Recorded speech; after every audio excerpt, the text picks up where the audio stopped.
দম্পতি এই আইভিএফ এর সাকসেস রেটটাকে বাড়ানোর জন্য কি করতে পারেন? আপনি আইভিএফ করাতে যাচ্ছেন, তার আগে আমাদেরকে প্রি আইভিএফ ইনভেস্টিগেশন করতে হবে। 25 বছর থেকে 35 বছরের মধ্যেটা আইডিয়াল টাইম নিজের ডিম থেকে আইভিএফ করার।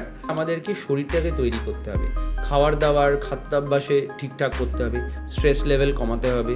সব পেশেন্টের কিন্তু আইভিএফ সমান হবে না। এবার জানতে চাইবো যে কোন কোন ক্ষেত্রে আইভিএফ এর প্রয়োজনীয়তা পড়ে।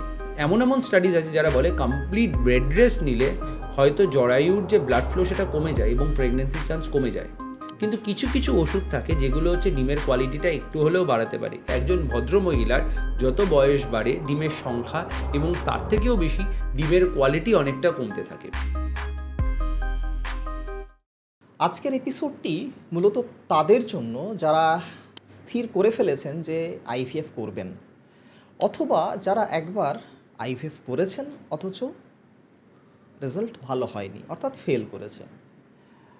আসলে আমাদের সকলের জানা দরকার যে আইভিএফ এমন একটা চিকিৎসা পদ্ধতি যার সাকসেস রেট কিন্তু 100% নয়। আমরা জানি 50 to 60% ক্ষেত্রে সাকসেস হয় এবং 50 to 40% ক্ষেত্রে কিন্তু সাকসেস হয় না। কেন হয় না, কারণ কি, এবং একবার যদি আপনার আইভিএফ ফেল হয় তাহলে করণীয় কী? আর সমস্ত উত্তর খুঁজতে আমরা চলে এসেছি কলকাতার অন্যতম ফার্টিলিটি ক্লিনিক ফেম কেয়ার ফার্টিলিটিতে, এবং আমাদের সঙ্গে আছেন আমাদের শহরের বিশিষ্ট infertility specialist, male infertility expert এবং fertility enhancing surgeon doctor Atri Pal. নমস্কার ডাক্তারবাবু। নমস্কার। আইভিএফ নিয়ে মানুষের মনে অনেক রকম ধারণা আছে। প্রথমে অনেকেই ভাবেন যে আইভিএফ করলেই তার সন্তান হবে, এটা হচ্ছে ফার্স্ট। এবার যারা একবার আইভিএফ করেছেন বা আইভিএফ নিয়ে যারা একটু পড়াশুনো করেছেন তারা জানেন যে আইভিএফের সাকসেস রেট কিন্তু 100% নয়। 50 to 55, ম্যাক্সিমাম 60% এর সাকসেস রেট। হ্যাঁ, তো এই সাকসেস রেটটা কেন 50%, কেন 100% নয়, অর্থাৎ কেন সবাই সফল হয় না এবং যারা সফল হয় না তাদের ক্ষেত্রে কী করণীয়? কিন্তু তার আগে আমরা জানবো যে আইভিএফ অ্যাকচুয়ালি জিনিসটা কী এবং কাদের কাদের দরকার। আইভিএফ মানে ইনভিট্রো ফার্টিলাইজেশন। তো ইনভিট্রো ফার্টিলাইজেশনে আমরা কি করছি? এখানে আমরা একজন মহিলাকে পিরিয়ডের দ্বিতীয় অথবা তৃতীয় দিন থেকে ইনজেকশন দেওয়া শুরু করি। 10 থেকে 12 দিন ইনজেকশন দেওয়া হয় যাতে একাধিক ডিম, যতগুলো ডিম দেখতে পাচ্ছি ওভারিতে সেই মাসে, ধরে নিন 6টা 8টা 10টা, সবকটা ডিম গ্রো করে। এবং এই ডিমগুলো যখন ঠিক সাইজে পৌঁছে যায় ইনজেকশন দেওয়ার পরে, তারপরে আমরা আলট্রাসোনোগ্রাফির মাধ্যমে একটি নিডল ব্যবহার করে অ্যানেস্থিশিয়া দিয়ে ভদ্রমহিলাকে অজ্ঞান করে এই ডিমগুলোকে বার করে নিই। আচ্ছা, এই ডিমগুলোকে এবার ল্যাবরেটরিতে হাজব্যান্ডের শুক্রাণু নিয়ে সেই শুক্রাণুগুলোকে ডিমের মধ্যে দিয়ে দেওয়া হয়। বেশ। এবং ভ্রূণ তৈরি করা হয়। ল্যাবরেটরিতে ভ্রূণ তৈরি হচ্ছে, শরীরের মধ্যে হচ্ছে না, সেই জন্য এটা ইনভিট্রো ফার্টিলাইজেশন করে আমরা এমব্রিও তৈরি করছি। এই এমব্রিওগুলো তৈরি করা হয় ল্যাবরেটরির মধ্যে। এরপরে এই এমব্রিওগুলোকে ওয়াইফের জরায়ুর মধ্যে প্রতিস্থাপন করা হয় এবং প্রতিস্থাপনের পর প্রেগনেন্সি আসে। এটাকে খুব সহজে এক কথায় ইনভিট্রো ফার্টিলাইজেশন বলে, মানে আইভিএফ। আচ্ছা, অর্থাৎ ভ্রূণটা শুধুমাত্র শরীরের বাইরে হয়, বাকি প্রসেসটা যেমন হয় আর কি, বাকি নর্মাল সন্তান ধারণের ক্ষেত্রে যেটা হয় সেটা একই রকম প্রসেস। অ্যাবসলিউটলি। এখানে শুধু ডিফারেন্স হচ্ছে যেটা শরীরের মধ্যে ডিমটা রিলিজড হতো এবং শুক্রাণু গিয়ে ডিমের সঙ্গে মিলে সন্তান তৈরি হয়ে বা ভ্রূণ তৈরি হয়ে সেটা জরায়ুর মধ্যে ফিরে আসতো, সেটা হচ্ছে না। সেটা আমরা ল্যাবরেটরিতে করে দিচ্ছি এবং যে ভ্রূণটা তৈরি হচ্ছে সেটাকে ডিরেক্টলি জরায়ুর মধ্যে ইমপ্লান্ট করে দিচ্ছি। এটাই আইভিএফ। এবার জানতে চাইবো যে কোন কোন ক্ষেত্রে আইভিএফ এর প্রয়োজনীয়তা পড়ে। আমি পছন্দ করি এটাকে দুভাগে ভাগ করতে, absolute cause of IVF and relative cause of IVF. Absolute cause of IVF কি? যার আইভিএফ ছাড়া কোনো গতি নেই। আচ্ছা, যেরকম হাজব্যান্ডের অ্যাজোস্পার্মিয়া আছে। 2, ওয়াইফের ফ্যালোপিয়ান টিউব ড্যামেজ হয়ে গেছে বা ফ্যালোপিয়ান টিউব নেই বা ফ্যালোপিয়ান টিউব ব্লকড আছে। 3, ওয়াইফের মেনোপজ হয়ে গেছে বা পিরিয়ড হয় না বা ডিম্বাশয়ে ডিম আর নেই। আচ্ছা। এই 3 ক্ষেত্রে আইভিএফ ছাড়া অন্য কোনো পদ্ধতিতে প্রেগনেন্সি আসা সম্ভব নয়। এটা হচ্ছে অ্যাবসলিউট কজ। এরপরে রিলেটিভ কজ। রিলেটিভ কজ কি? ধরুন একজন দম্পতির আনএক্সপ্লেন ইনফার্টিলিটি আছে, অর্থাৎ আমরা নানা টেস্ট করে নিয়েছি কিন্তু কোনো টেস্টের থেকেই আমরা কোনো প্রবলেম খুঁজে পাচ্ছি না, সব কিছুই ঠিক আছে। ওয়াইফের ডিম্বাশয় থেকে ডিমও ঠিক সময়ে বেরোচ্ছে, ফ্যালোপিয়ান টিউবও খোলা আছে, জরায়ুও ঠিক আছে, এবং হাজব্যান্ডের ওয়াইফের রিলেশন ঠিকঠাক হয়, হাজব্যান্ডের সিমেন অ্যানালিসিস রিপোর্ট নর্মাল আছে, তবুও প্রেগনেন্সি আসছে না। এই ক্ষেত্রে যদি বয়স অনেক দিন হয়ে গিয়ে থাকে, ছোটোখাটো ট্রিটমেন্ট বা আইইউআই করা হয়ে গিয়ে থাকে, তবুও প্রেগনেন্সি আসছে না, তখন আমরা আইইউআই করতে বলি, অর্থাৎ আনএক্সপ্লেন ইনফার্টিলিটি। দ্বিতীয়ত, যাদের পলিসিস্টিক ওভেরিয়ান সিনড্রোম আছে, আচ্ছা, পলিসিস্টিক ওভেরিয়ান সিনড্রোম যাদের থাকে, তাদের আমরা বলি যে যখন মুখে খাওয়ার ওষুধ বা হালকা ওষুধ এবং ইঞ্জেকশনের দ্বারাও প্রেগনেন্সি আসেনি, আপনারা 3 থেকে 6 মাস ট্রাই করে নিয়েছেন অলরেডি, তাতেও হচ্ছে না, তখন আপনারা আইভিএফে যেতে পারেন, যাতে প্রেগনেন্সির চান্সটা বেশি থাকে। ওকে। 3, যাদের হাজব্যান্ডের শুক্রাণুর সংখ্যা নর্মাল, অর্থাৎ যে 15th পার্সেন্টাইল দেওয়া আছে কাট অফ, তার থেকে একটু কম, তারা কিন্তু আইভিএফ করতে পারেন সাকসেস বাড়িয়ে দেওয়ার জন্য। এছাড়া এন্ডোমেট্রোসিস থাকলে আইভিএফ করলে প্রেগনেন্সি আসার চান্সটা অনেকটাই বেড়ে যায়। এগুলো রিলেটিভ ইন্ডিকেশনস অফ আইভিএফ। আচ্ছা, এবার জানতে চাইবো যে কোন বয়সটা না আইডিয়াল বয়স? মানে এমন তো নয় যে একজন 40 বছর কি 50 বছর মহিলার ক্ষেত্রে আমি যতটা সাফল্য পাবো, একটা 25 কি 30 বছরের মহিলার ক্ষেত্রে বা দম্পতির ক্ষেত্রে আমরা একই রকম সাফল্য পাবো, এমন তো নয়। তার মানে আমি জানতে চাইছি যে কোন এজটা আইডিয়াল, মানে কোন এজটাতে করলে মানে যারা দম্পতি আছেন তারা লাভবান হবেন। কারেক্ট। এটা আমি বারবার আমাদের পেশেন্টদেরকেও বলি যে হয়তো আপনি অপেক্ষা করলেন, হয়তো আপনার নর্মালি প্রেগনেন্সি চলে এলো, এই নর্মাল প্রেগনেন্সি আসার কতটা চান্স সেটা আমরা একটা এস্টিমেট দিতে পারি, কিন্তু কখনোই আমরা বলতে পারি না যে তোর নর্মালি প্রেগনেন্সি চলেই আসবে, বা যেগুলো রিলেটিভ ইন্ডিকেশন অফ আইভিএফ সেসব ক্ষেত্রে আমরা কখনো বলতে পারি না যে তোমার নর্মাল প্রেগনেন্সি আসবে না, কিন্তু তুমি কতদিন ওয়েট করবে, এটা একটা খুব ইম্পর্টেন্ট। সেখান থেকে তোমার উত্তরটা আসছে যে কোন এজে আমাদের আইভিএফ করাটা সবচেয়ে ভালো। দেখা গিয়েছে যে একজন ভদ্রমহিলার যত বয়স বাড়ে ডিমের সংখ্যা এবং তার থেকেও বেশি ডিমের কোয়ালিটি অনেকটা কমতে থাকে। বেশ, সেই জন্য যদি বলি যে 25 বছর থেকে 35 বছরের মধ্যেটা আইডিয়াল টাইম নিজের ডিম থেকে আইভিএফ করার, তাহলে কিন্তু খুব খারাপ কথা হবে না। আমি 35 বছরটাকে এক্সটেন্ড করে 37-38 ইয়ার্সও করতে পারি যদি ডিমের সংখ্যা ঠিকঠাক থাকে। আমি আল্ট্রাসাউন্ড করে দেখলাম, ডিমের সংখ্যা ঠিকঠাক দেখতে পাচ্ছি ট্রান্সভেজাইনাল সোনোগ্রাফিতে, এএমএইচ হরমোনের টেস্ট করে দেখলাম এএমএইচ ঠিক আছে, তাহলে 37-38, এমনকি অনেক সময় 39 অবধিও আইভিএফ করলে খুব একটা খারাপ হয় না। তবে বেস্ট রেজাল্ট পাওয়া যায় 35-36 ইয়ার্সের আগে। আবার এটাও মনে রাখতে হবে 21 বছরের নিচের মহিলার আইভিএফ করাটা আইনত দণ্ডনীয় অপরাধ। আচ্ছা, আর এটা বিদেশি বা পাশ্চাত্যের যে স্টাডিগুলো আছে এটা বলে এসেছে যে 42-43 বছরের বয়সের পর নিজের ডিম থেকে আইভিএফ করাটা কিন্তু খুব একটা সাকসেসফুল হয় না। আচ্ছা, সেটা কিন্তু করার আগে, নিজের ডিম থেকে আইভিএফ করার আগে এই বয়সে একটু 10 বার ভেবে নেওয়া উচিত। কারণ যেহেতু ডিমের কোয়ালিটি বা মানটা নেমে আসে, Absolutely. যেহেতু এটা একটা কস্টলি ট্রিটমেন্ট, এবং সেই সময় যদি আমি এমন একটা জিনিস দিয়ে আমি আইভিএফ করার চেষ্টা করি যেটা ফেল হবে, তাহলে তো অবশ্যই 10 আমি বার। সবসময় পেশেন্টদেরকে বলি কস্ট বেনিফিট রেশিও দেখুন। আপনিও এই কথাটা বললেন প্রথমেই যে আইভিএফে কখনো হচ্ছে 100% সাকসেস নয়। আমি কখনো বলতে পারি না তুই আইভিএফ করে না তোর বাচ্চা হয়েই যাবে, কিন্তু আমি একটা সাকসেস রেট দিতে পারি। আর আমি বলতে পারি কস্ট বেনিফিট রেশিও কতটা, সেই অনুযায়ী আমি আইভিএফ করতে বলি। অর্থাৎ আমাদেরকে বুঝতে হবে যে আমি এত টাকা খরচা করছি, এই অনুপাতে আমার এতটা সাকসেস, আমি কি করব। এবার যেটা আপনার কাছে জানতে চাইবো যে সাকসেস হয় না কেন, কারণগুলো কোথায় লুকিয়ে থাকে?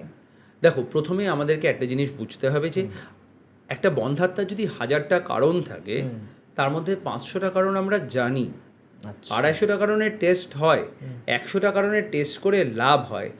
ধরুন এখন অনেক পেশেন্ট আমাদের কাছে আসে, যেহেতু আমরা টার্সিয়ারি লেভেল আইভিএফ সেন্টার, আমাদের অনেক পেশেন্ট থাকে যাদের প্রিভিয়াস আইভিএফ ফেলিয়ার হয়েছে।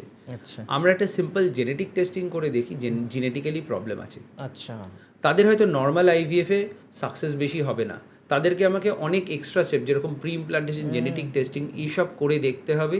তারপরে জেনেটিক্যালি নর্মাল এমব্রিও ট্রান্সফার করলে হয়তো প্রেগন্যান্সি আসার চান্সটা বেড়ে যায়। এছাড়াও আমরা অনেক কিছু কিন্তু পুরোপুরি বুঝতে পারি না যতক্ষণ না পর্যন্ত একটা আইভিএফ হচ্ছে। সেই জন্য আমরা কখনোই আগের থেকে তার জন্য তৈরি হতে পারি না। তার প্রধান একটা হলো ডিমের কোয়ালিটি। অনেক সময় আমরা তো বেসিক্যালি আমরা কি দেখতে পাই? আমরা দেখতে পাই যে ডিম্বাশয়ের মধ্যে ডিম যে থলির মধ্যে থাকে সেই থলি কতগুলো আছে, কিন্তু সেই থলির মধ্যে অ্যাকচুয়ালি ডিম আছে কি না, থাকলেও তার কোয়ালিটি কীরকম সেসব কিন্তু আমরা জানতে পারি না। আচ্ছা, তো এই ডিম কী রকম কোয়ালিটি সেটা তখনই আমরা বুঝতে পারি যখন আমরা ডিমগুলোকে বার করে নিই এবং আমরা ল্যাবরেটরিতে দেখি। অর্থাৎ ডিমের কোয়ালিটিটাও কিন্তু আমরা আগের থেকে জানতে পারি না।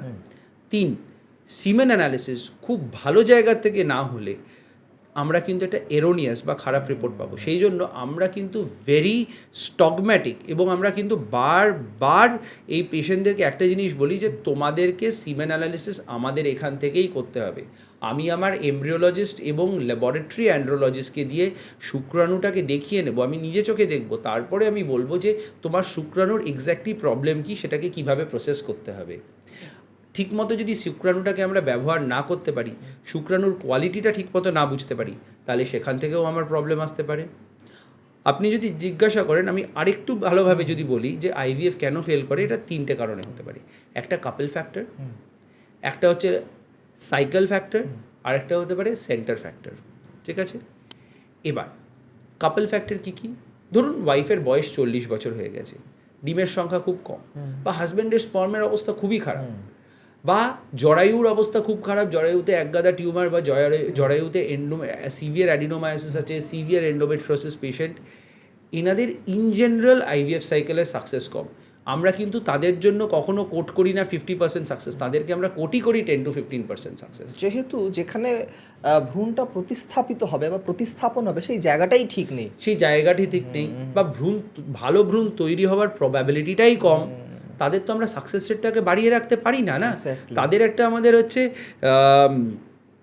রিয়ালিস্টিক সাকসেস রেট দিতে হবে। আমি বলে দিলাম হ্যাঁ মা তোর 50% সাকসেস আসে, এটা কিন্তু ঠিক নয়। তার সাকসেসই হয়তো 10% বা 5% ছিল।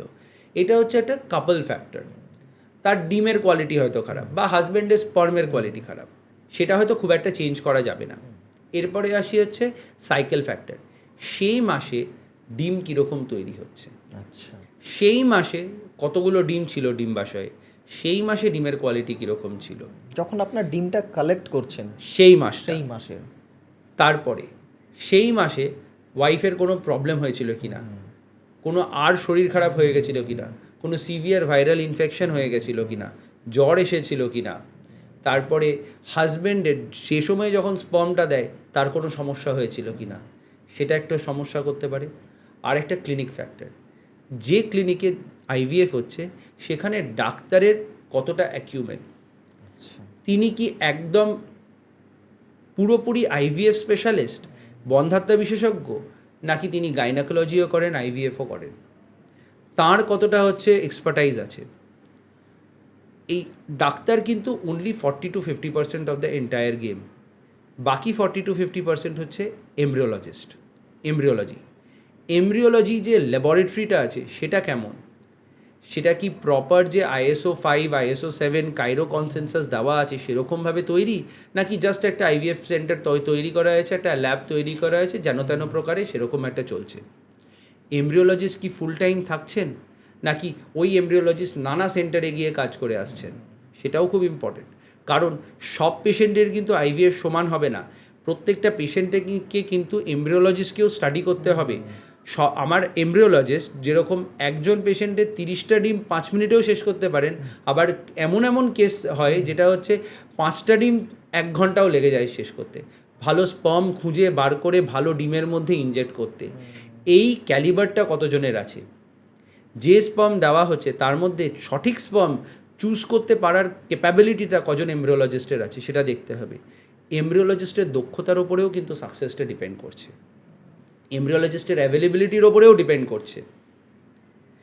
আমাদের যেরকম পলিসি হচ্ছে অনলি ডে 5 এমব্রিও ট্রান্সফার, কারণ ডে 3 থেকে দেখা গিয়েছে ডে 5 এমব্রিও ট্রান্সফার করলে সাকসেসটা বেড়ে যায়। আচ্ছা, অনেকে হয়তো সেটা করতে পারেন না, because of laboratory quality, because of availability of the এমব্রিওলজিস্ট।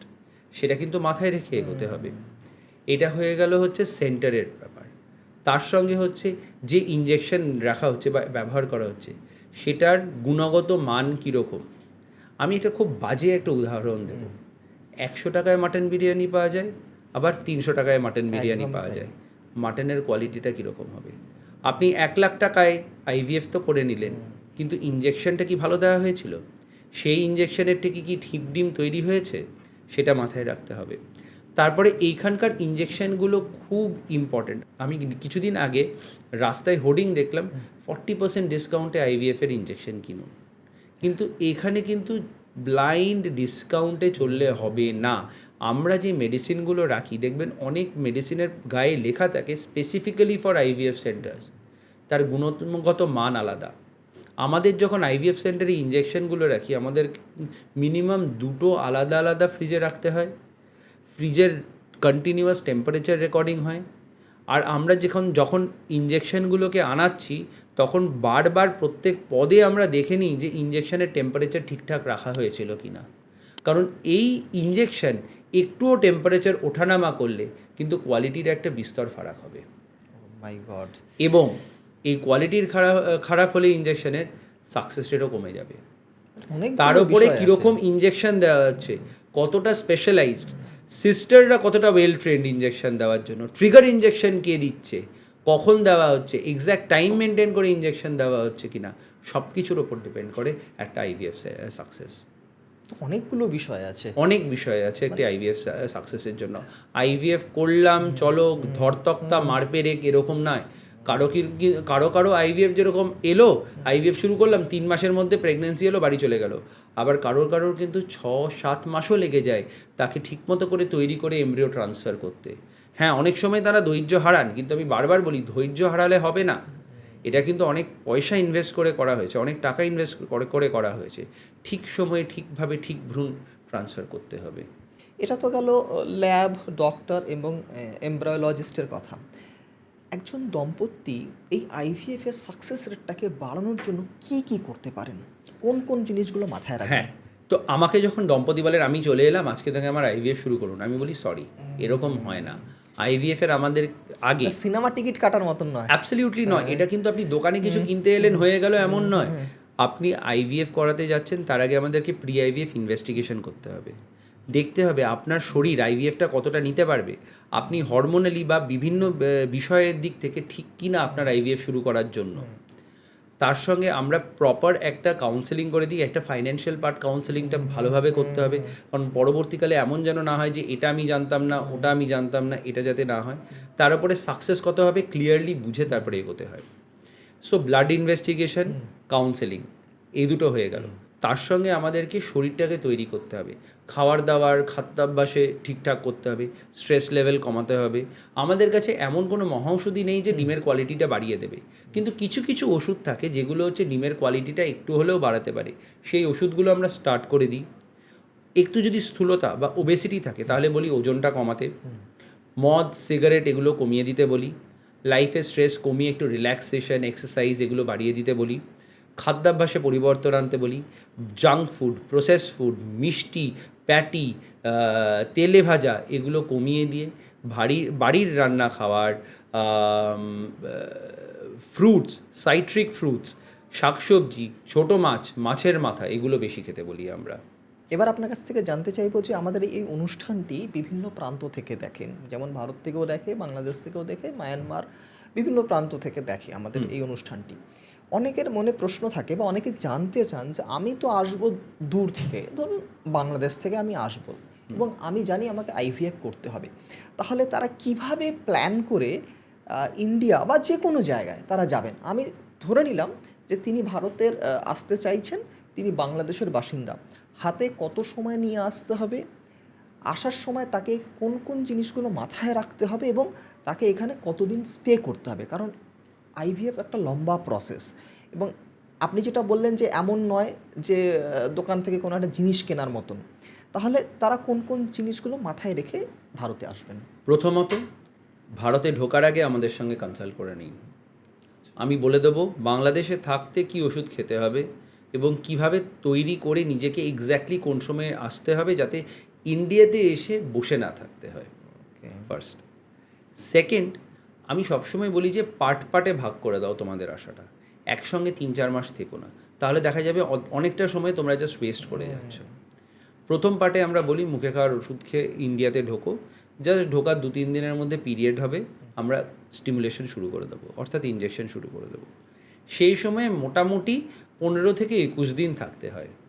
আমরা তৈরি করে আবার প্ল্যান বানিয়ে বাংলাদেশে পাঠিয়ে দেবো বা যেখান থেকে আসছেন সেখানে ফেরত পাঠিয়ে দেবো আবার।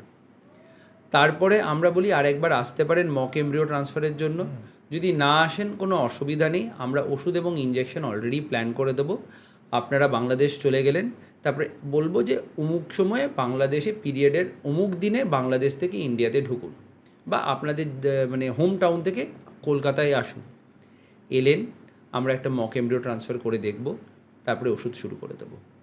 সেই ওষুধ শুরু করার পরে এমব্রিও ট্রান্সফার করতে মোটামুটি 18 থেকে 20 দিন লাগে। আচ্ছা।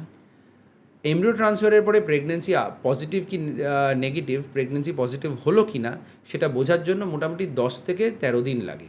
আচ্ছা। অর্থাৎ 20 + 13 মানে 33 দিন। 33 দিনের পরে তারপরে 15 দিন পরে আমরা দেখি যে আলট্রাসোনোগ্রাফি করে প্রেগনেন্সিটা অ্যাকচুয়ালি ক্লিনিক্যাল কিনা, প্রেগনেন্সিটা ভালো আছে কিনা। অর্থাৎ 33 + 15 অর্থাৎ 48 দিন, ঠিক আছে। এরপরে আমরা অপশান দিই যে তোমরা আরও 15 দিন থেকে আরেকটা স্ক্যান করে বাড়ি যেতে পারো, আরও বেশি ভালোভাবে কনফার্মড হয়েছে না এটা একটা ভালো প্রেগনেন্সি আসে, অথবা এরপরে তোমরা বাড়ি চলে যেতে পারো। অর্থাৎ মিনিমাম 48 ডেজ, আর যদি তোমরা আরও শিওর হয়ে যেতে চাও তাহলে 48 + another 15 to 20 ডেজ থেকে তারপরে আমরা যেতে বলি যে হ্যাঁ এবার সব ঠিক আছে, এবার তোমরা ফিরে যেতে পারো। অর্থাৎ আমরা প্রেফার করি দুবার আসতে। একবারে এসে মোটামুটি 20 দিন বা 21 দিন থাকো, তারপরে এসে মোটামুটি ওই 48 + 15 ডেজ থেকে যাও। তাহলে টাইম ওয়েস্টটা এখানে এসে শুধু শুধু সময় নষ্ট করাটা বেশি হয় না। আচ্ছা, মোটামুটি এবার আমরা অনুষ্ঠানের একেবারে শেষ পর্যায়ে চলে এসেছি। আইভিএফ নিয়ে আমাদের বেশ কিছু ধারণা আছে, যে ধারণাগুলো একটু ক্লিয়ার করে নিতে চাইছি। সেটা হচ্ছে, প্রথম হচ্ছে যে আইভিএফ মানেই মহিলার কোনো একটা সমস্যা আছে, এটা শুধুমাত্র মহিলাটির বা স্ত্রীর সমস্যা আছে বলেই আমরা আইভিএফ করছি। ইনিশিয়ালি এটাই মনে করা হতো। আমরা যখন স্টুডেন্ট ছিলাম আজ থেকে 10 বছর আগে, তখন আমরা পড়তাম male infertility is associated with only 20% of the cases. কিন্তু বিগত 1 দশক 2 দশক ধরে দেখা গিয়েছে যে পুরুষ বন্ধাত্ব অনেক বেড়ে গিয়েছে। এখন আমরা যখন আইভিএফ করি আমরা দেখি অ্যাটলিস্ট 50% অফ দ্য কাপল তাদের পুরুষ বন্ধাত্বটাও একটি ভেরি ইম্পর্টেন্ট ফ্যাক্টর। আপাত দৃষ্টিতে হয়তো বোঝা যাচ্ছে না, তার মেন কারণ হচ্ছে ঠিক জায়গার থেকে ঠিকভাবে মেল ইভ্যালুয়েশনটাই হয় না। কিন্তু আমরা যখন দেখছি তখন দেখছি অ্যাটলিস্ট 50% অফ দ্য কাপলে মেল প্রবলেমও থাকে। তাই এটা খুব ভুল যে শুধু মহিলাদের সমস্যার জন্যই কিন্তু আইভিএফ করা হচ্ছে। মহিলা এবং পুরুষদের সমস্যার জন্যই আমরা আইভিএফ করি। এটা মাথায় রাখবেন যে আমার বউকে ঠিক করে দিন আমাদের বাচ্চা চলে আসবে, আমার বউয়ের জন্য করছি, বা আমার স্বামীকে ঠিক করে দিন আমার বাচ্চা চলে আসবে, শুক্রাণুটা ঠিক করে দিন বাচ্চা চলে আসবে, ওরকম নয়। আমরা বন্ধাত্ব বিশেষজ্ঞরা আমরা দম্পতিকে চিকিৎসা করি এবং দম্পতির জন্য আইভিএফ লাগে, এটা মাথায় রেখে এগোতে হবে। এটা দোষারোপের জায়গা নয়, কিন্তু এখানে হচ্ছে দুজনকে একটা টিম হতে হবে, ডক্টরের সঙ্গে একটি টিম তৈরি করতে হবে, এমব্রিওলজিস্টের সঙ্গে একটা টিম তৈরি করতে হবে, তারপরে এগোতে হবে। যেরকম আমরা চেষ্টা করি প্রত্যেক আইভিএফের জন্য রেডি পেশেন্টদেরকে, স্পেশালি যাদের ডিফিকাল্ট কেসেস, যাদের প্রিভিয়াস আইভিএফ ফেলিয়ার হয়েছে, তাদেরকে চেষ্টা করি অন্তত একবার আমাদের এমব্রিওলজিস্টের সঙ্গেও বসিয়ে দিতে। তাহলে তারা সেই পার্সপেক্টিভটাও বুঝে যাবে why that is also a major part of IVF treatment. তার মানে মহিলাদের সমস্যার জন্যই যে আইভিএফ করতে হবে এরকম নয়, পুরুষরাও সমানভাবে দায়ী অ্যাবসলিউটলি ইনফার্টিলিটির জন্য। অ্যাবসলিউটলি। ওকে, নেক্সট হচ্ছে স্ট্রেস ক্যান কজ ইনফার্টিলিটি, কতটা সত্যি? অ্যাবসলিউটলি। স্ট্রেস যদি আমি, এটা প্রমাণিত, যত স্ট্রেস হবে শরীরে মেলাটোনিন হরমোন কমে যাবে, কর্টিজল হরমোন বেড়ে যাবে এবং ওভারিজে ব্লাড সাপ্লাই কমে যাবে, ডিমের কোয়ালিটি কমতে থাকবে। যত স্ট্রেস হবে, যত রাত জাগা হবে, তত মেলাটোনিন হরমোন কমতে থাকবে। মেলাটোনিন হরমোন, কোএনজাইম কিউ, এগুলো হচ্ছে অ্যান্টি অক্সিডেন্ট। শরীরে ডিমের কোয়ালিটি মেনটেন করে, ডিএনএ ড্যামেজ কমিয়ে দেয়, মাইটোকন্ড্রিয়া যেটা হচ্ছে power house of the cell সেটাকে সতেজ রাখতে সাহায্য করে। স্ট্রেস হলে এগুলো কিন্তু হবে না, অক্সিডেটিভ স্ট্রেস বেড়ে যাবে, ডিমের কোয়ালিটি কমে যাবে, ভ্রূণ খারাপ তৈরি হবে, আর আমাদের সমস্যা হবে। মানে এটা ঠিক, একদম এটা ঠিক। একদম। আচ্ছা, আরেকটা জিনিস সেটা হচ্ছে বলা হয় যে আইভিএফের সময় যে ইঞ্জেকশনসগুলো দেওয়া হয় সেই সময় নাকি প্রচণ্ড ব্যথা হয়, বা এগ কালেকশনের সময় নাকি প্রচণ্ড ব্যথা হয়। এটা আমার খুব মজার কথা। আমার যে ক্লিনিক হ্যাঁ, তার ঠিক পেছনেই হ্যাঁ। আমাদের ইঞ্জেকশন রুম। আচ্ছা, আমি পেশেন্টদেরকে বলি, তুমি তো দেখছো পেছনে কন্টিনিউয়াসলি কিন্তু ইঞ্জেকশন দেওয়া হচ্ছে, কিন্তু একজন পেশেন্টকেও কি তুমি চেঁচাতে শুনেছো? শোনোনি। তার মানে কি, এখানে হচ্ছে ইনসুলিন সিরিঞ্জ, তার থেকেও ছোট সূঁচ দিয়ে, তার থেকেও সরু সূঁচ দিয়ে আমরা ইঞ্জেকশন দিই, এতে ব্যথা হয় না। আমরা একটা লেটেস্ট টেকনোলজি পেনলেস আইভিএফ, যেখানে হচ্ছে সূঁচ ফোটাতে হবে না, হাই প্রেশারে যে মেডিসিন আছে সেই মেডিসিনটা ডিরেক্টলি স্কিনের থ্রু দিয়ে চলে যাবে, এই টেকনোলজিও আমরা আনার চেষ্টা করছি, যেটাকে বলে হচ্ছে painless or needle free IVF. আচ্ছা, এমনিতেই পেন হয় না, আমরা আনার চেষ্টা করছি এমন একটা জিনিস তাতে আরও পেন হবে না। ওভাম পিক আপ আমরা অ্যানেস্থিশিয়াতে করি, আর খুব সরু নিডল দিয়ে করা হয়। পেশেন্টরা কখনোই বুঝতে পারেন না ব্যথা, আর ওভাম পিক আপের পরেও খুব একটা ব্যথা হয় না, কারণ তারা ভুলে যান। তারপরে এটা ইটস এ মিথ। ওকে। এখানে আরও একটা প্রশ্ন বারবার আসে, সেটা হচ্ছে যে আইভিএফ করার পরে কমপ্লিট বেড রেস্ট নিতে না, হয়। এটা ভুল। ইনফ্যাক্ট এমন এমন স্টাডিজ আছে যারা বলে কমপ্লিট বেড রেস্ট নিলে হয়তো জরায়ুর যে ব্লাড ফ্লো সেটা কমে যায় এবং প্রেগনেন্সির চান্স কমে যায়। এমন নয় যে আপনি বাঞ্জি জাম্পিং করতে যাবেন বা হচ্ছে আপনি দৌড়বেন, ঝাঁপাবেন, কিন্তু মিনিমাম বাড়ির হালকা কাজটা করতে পারেন। ইন্ডিয়ান কোমোড ব্যবহার করবেন নাকি ওয়েস্টার্ন কোমোড ব্যবহার করবেন, সেটা কিন্তু আপনার পার্সোনাল চয়েস। তার উপরে কিন্তু আইভিএফের সাকসেস ডিপেন্ড করছে না। আমার কাছে এমনও পেশেন্ট আছে যারা হচ্ছে লোকাল ট্রেনে বাড়ি ফিরে গিয়েছে, প্রেগনেন্সি চলে এসেছে, আবার এমনও পেশেন্ট আছে যে অ্যাম্বুলেন্সে ফিরে গিয়েছে, তার কিন্তু প্রেগনেন্সি আসেনি আনফর্চুনেটলি।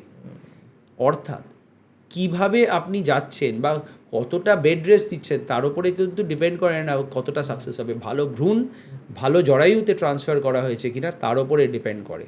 হ্যাঁ, এটাও মাথায় রাখতে হবে, এমন নয় যে আপনি একটা বাসে ঝুলতে ঝুলতে বাড়ি গেলেন বা হচ্ছে রোজ দিন লাফানো ঝাপানো করতে শুরু করলেন, একটুও রেস্ট নিলেন না, তাতে প্রেগনেন্সি চলে আসবে, এমন নয়। তাতে কিন্তু প্রেগনেন্সি আসবে না, মিনিমাম রেস্টটুকু কিন্তু আপনাকে নিতে হবে। তার মানে এই নয় যে একেবারে বিছানা শুয়েই থাকতে হবে, একদম নয়। মানে দৈনন্দিন কাজ আপনি করতেই পারেন, বরং করলেই ভালো। আচ্ছা, আরেকটা প্রশ্ন যেটা হচ্ছে একটু কন্ট্রোভার্সিয়াল, সেটা বলে যে আইভিএফ যদি আমি নিই তাহলে আমার জোড়া সন্তান হবে। না না না, এটা জোড়া সন্তান আগে কেন হতো? আগে কোনো হচ্ছে রেগুলেশন ছিল না কতগুলো ভ্রূণ দেওয়া যায়, কোয়ালিটি খারাপ হতো, হয়তো হচ্ছে টেকনোলজি তখন অতটা ডেভেলপড ছিল না, ডে 3 এমব্রিও ট্রান্সফার করা হতো, অনেক ভ্রূণ দেওয়া হলো একসঙ্গে, যার ফলে হচ্ছে জোড়া সন্তান বেশি হতো। কিন্তু এখনকার দিনে উই আর ভেরি স্পেসিফিক, আমরা ডে 5 এমব্রিও ট্রান্সফার করি, দুটো ক্ষেত্র বিশেষে 3টে ট্রান্সফার করি। সেই জন্য এখনকার দিনে যমজ সন্তান হওয়ার চান্সটা একটু কমে গিয়েছে এবং সিঙ্গলটন প্রেগনেন্সি বেড়ে গিয়েছে। ইনফ্যাক্ট অনেক জায়গায়, আমি এখনও ওটা খুব একটা শুরু করিনি, অনেক জায়গায় সিঙ্গেল এমব্রিও ট্রান্সফার করা হয়। আমি সিঙ্গেল এমব্রিও তখনই ট্রান্সফার করি যখন আমি প্রি ইমপ্লান্টেশন জেনেটিক টেস্টিং করে নিই।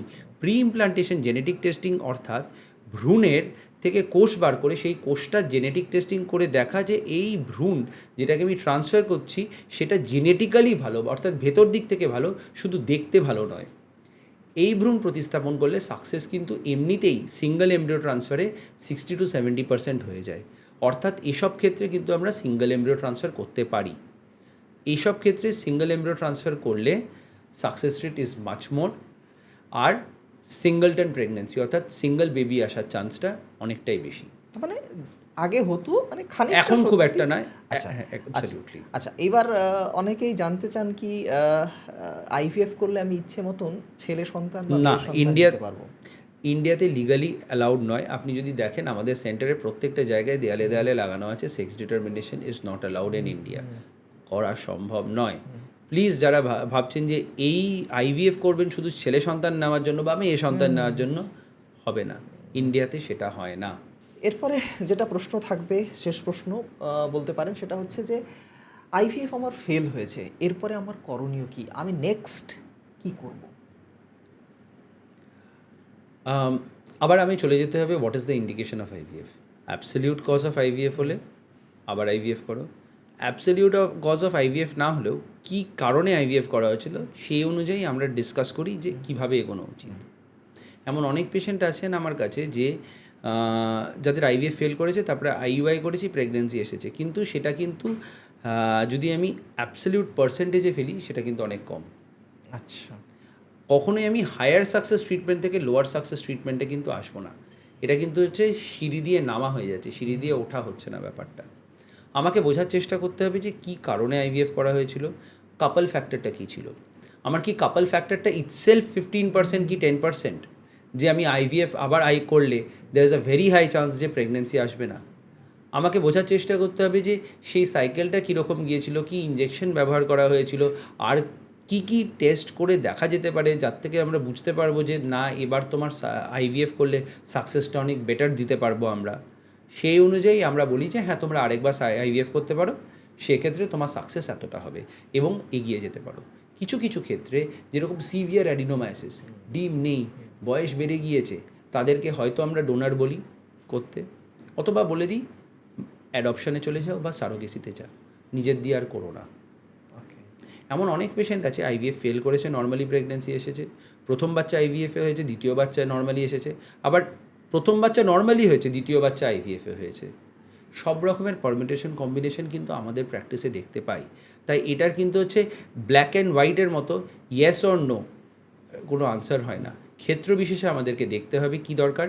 যদি আমাদের মনে হয় যে হ্যাঁ আমরা আইভিএফের সাকসেসটা এবার করলে আরও বেটার করে দিতে পারবো, তাহলে ডেফিনেটলি আমরা আইভিএফ করতে বলি তাদেরকে নেক্সট টাইম।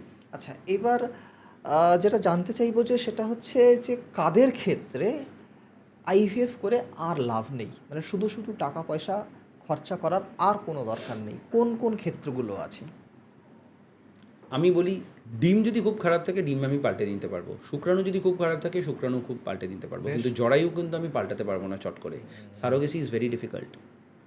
সেই জন্য যদি জরায়ু যাদের খুব খারাপ, বিরাট বড় অ্যাডিনোমায়োসিস আছে, বা জরায়ুতে সিভিয়ার অ্যাডহেশন আছে, জরায়ুর ক্যাভিটি যেখানে বাচ্চা আসবে সেই লাইনিংটা ভালো করে তৈরি হচ্ছে না, সেখানে বারবার জল জমে যাচ্ছে, সেখানে বারবার অ্যাডহেশন হয়ে যাচ্ছে, লাইনিং পাতলা হয়ে যাচ্ছে, সেসব ক্ষেত্রে আমরা বলে দিই দরকার নেই, অ্যাডপশনে চলে যাও। Thank you so much sir, মানে এত সুন্দর করে প্রত্যেকটা প্রশ্নের উত্তর আমাদের বুঝিয়ে দিলেন। তো যাই হোক, আমার যতগুলো প্রশ্ন ছিল আমি করলাম। এরপরও যদি আপনাদের কোনো প্রশ্ন থাকে আপনারা অনায়াসে কমেন্ট বক্সে লিখে জানাতে পারেন। আর একটি নাম্বার আমরা ডেসক্রিপশন বক্সে দিয়ে রাখলাম, চাইলে আপনারা সেখানে যোগাযোগ করতেই পারেন। আজ এ পর্যন্তই, আবার দেখা হবে অন্য কোনো দিন অন্য কোনো এপিসোডে।